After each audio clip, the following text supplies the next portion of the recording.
Masih bersama saya Syifa Aulia dalam Berita Kaltim hari ini. Kembali kami sampaikan 3 berita utama Kaltim hari ini.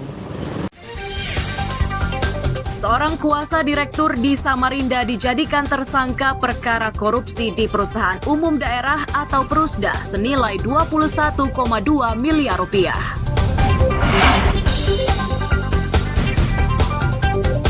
Sebagai daerah penghasil minyak dan gas, Balikpapan juga mengalami kelangkaan gas melon.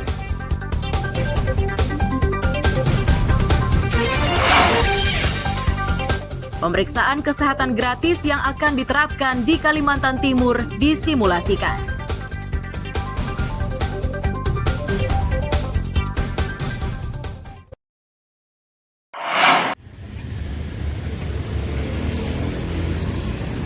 Tulisan-tulisan seperti inilah yang kini banyak dijumpai di warung pengecer gas melon atau gas LPG ukuran 3 kg. Tulisan berisi pengumuman gas kosong itu menjadi tamparan berat bagi warga. Lebih-lebih daerah ini tercatat menjadi salah satu daerah penghasil gas di Indonesia.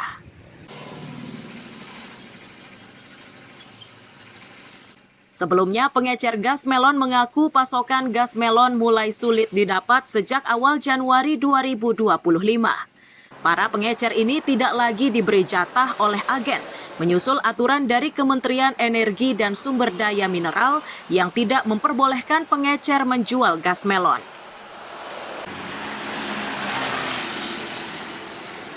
Udah lama sih. Selama itu pasokan lancar? Lancar. Susahnya kapan? Sejak kapan? Bulan 12 kayaknya. 12 Desember. Hampir 1 ke 2025. Itu susah ya? Sampai susah. Sekarang nggak ada pasokan baru? Oke. Waktu sebelum susah ini, jualan gas harganya berapa, Mbak? Kadang 38, kadang 40, tergantung dari agennya sih, dari sananya. Oh, jadi fluktuatif ya, naik Iya. turun. Iya. Nah, setelah ada rame-rame gini, jualannya berapa jadinya harganya? Enggak ada. Oh, nggak ada pasokan sama sekali? Iya. Oh, gitu ya. Sampai sekarang nggak ada? Enggak ada. Oke, Prabowo kan bilang pengecer boleh jualan kembali. Iya. Nah, Mbak gimana sikapnya, senang apa enggak? Ya senang dong. Susahnya mencari gas melon diakui salah satu warga. Untuk mendapatkan gas dengan harga Rp22.000, maka ia pun harus mengantre di agen. Disebutkan harga eceran gas melon di Balikpapan ini dinilai tidak lagi wajar karena ada yang nekat menjual hingga Rp60.000 per tabung. Gas 3 kilo. Selama ini beli gas 3 kilo susah nggak sih? Ya agak susah juga karena ya itu demand-nya kurang. Jadi kita harus ke pangkalan, sedangkan pangkalan pengecer semua sudah beli di pasar semua, jadi ya agak susah. Oke, kalau di pangkalan biasa dikasih harga berapa, Kak? 22. Kalau di pengecer, Pengecer waduh kadang 60, kadang 50. tapi tetap beli aja. Ya kalau kepepet ya beli, kadang nggak ada lagi. Oke, untuk belakangan ini nih terakhir gas dapatnya dari mana? Pengecer atau agen? Kemarin itu dapat dari agen karena ya itu rebutan. Kini setelah Presiden mengizinkan pengecer menjual gas melon, maka yang dinanti adalah harganya. Warga khawatir restu Presiden ini dimanfaatkan pengecer untuk mencari keuntungan sebanyak-banyaknya. Amir Hamzah dan Riani Mantini melaporkan dari Balikpapan.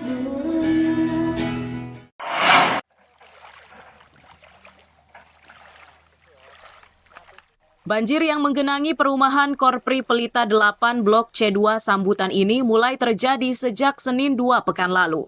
Tercatat belasan rumah yang terendam hingga menyebabkan warga harus mengungsi ke tempat yang lebih aman. Ketua RT 8 mengatakan banjir terjadi bersamaan dengan banjir yang melanda wilayah utara Samarinda. Tercatat 11 rumah dengan 45 jiwa terdampak banjir dengan ketinggian hingga 70 cm. Di sini terjadi sejak tanggal 27 Januari kemarin. Pas bersamaan dengan banjir di daerah utara. Jadi kami menghimbau untuk masyarakat di sini agar waspada apabila malam hari bahaya ular. Jadi sebagian ada yang mengungsi ke daerah Palaran, ada yang ke daerah Gang Damai. Demikian, Bang. Hingga saat ini ada berapa rumah yang terdampak banjir ini, Bang? Kalau untuk rumah sih di sini banyak, cuman yang rumah yang ditinggalin yang terdampak itu ada 11 kakak, 45 jiwa. Mayoritas lansia dan anak-anak. Koordinator lapangan Dinas PUPR Samarinda mengaku telah menerima laporan warga. Untuk mengatasi persoalan tersebut, mereka telah mengerahkan alat berat untuk mengeruk aliran air yang tertutup material jembatan ambruk.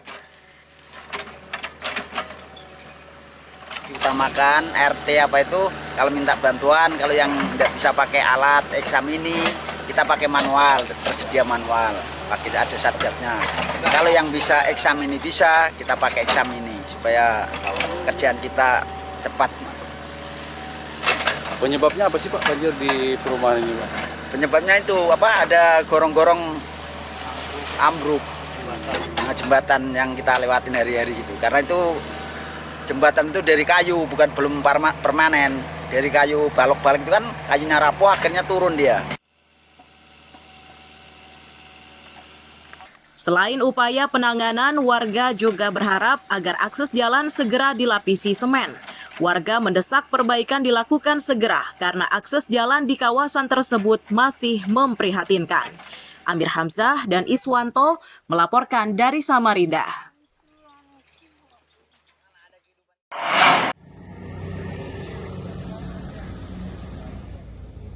Tim gabungan ini mendatangi Embung Rawasari yang terletak di Kelurahan Karangharapan, Kota Tarakan. Tujuannya yakni untuk melihat dari kondisi embung tersebut, menyusul keresahan warga yang kerap dilanda banjir saat musim hujan. Terkait tudingan banjir disebabkan oleh desain pintu air waduk yang tidak ideal, dibantah oleh Mustafa selaku Kepala Balai Wilayah Sungai Kalimantan 5A. Ia menyebut banjir di Tarakan ini dipengaruhi beberapa sebab. Salah satunya alih fungsi lahan di bagian hulu sungai yang awalnya kawasan resapan air berubah jadi pemukiman penduduk.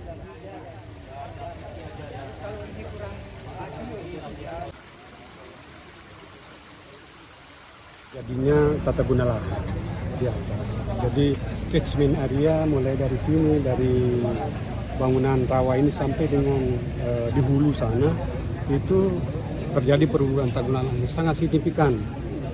Karena kalau desain ini 2015 dibangun jadi tidak ada Pak, tidak ada banjir sampai 2020. Artinya itu tidak ada permasalahan. Setelah terjadi penggunaan lahan di Rambang, gunung, terus tampungan-tampungan air semakin berkurang karena pemukiman. Sementara bagi warga yang tinggal di Karangharapan menyatakan banjir makin sering dirasakan sejak tahun 2019. Diduga itu disebabkan oleh pintu air Embung Rawasari yang tidak ideal dan tidak mampu menerima luapan air hujan. Selain itu, petugasnya juga dianggap lalai dan tidak siaga 24 jam di pintu air. Sampai pinggang. Oh, sampai pinggang? Iya. Berarti cukup dalam berarti? Dalam. Berarti apa aja yang dievakuasi? Bulan 12 itu sama. Bulan 12 itu lebih tinggi sebetulnya. Cuma kemarin kan saya akali sumbat-sumbat di pintu itu karena anak saya datang, jadi ada yang bantulah. Nah, kalau sebelum itu tidak ada yang bantu saya karena di rumah ya adanya saya sama anak saya perempuan. Kalau rumah Bapak masih di bantaran sungai ini Pak ya? Iya, pas sampingnya sungai. Oh, sampingnya sungai. Iya. Itu mulai kapan Pak banjir ini? Sudah lama atau baru-baru ini aja? Banjir itu udah, kalau di tempatku itu 5 kali. Jadi dari dulu sampai sekarang tuh 5 kali. Sudah berapa tahun Bapak nempatin rumah itu? 35 tahun. Untuk menjawab keresahan warga itu, pemerintah kota berencana menggelar rapat koordinasi dengan melibatkan berbagai pihak. Ini dilakukan untuk mengetahui secara pasti penyebab banjir di kota ini. Amir Hamzah dan Mustafa melaporkan dari Tarakan, Kalimantan Utara.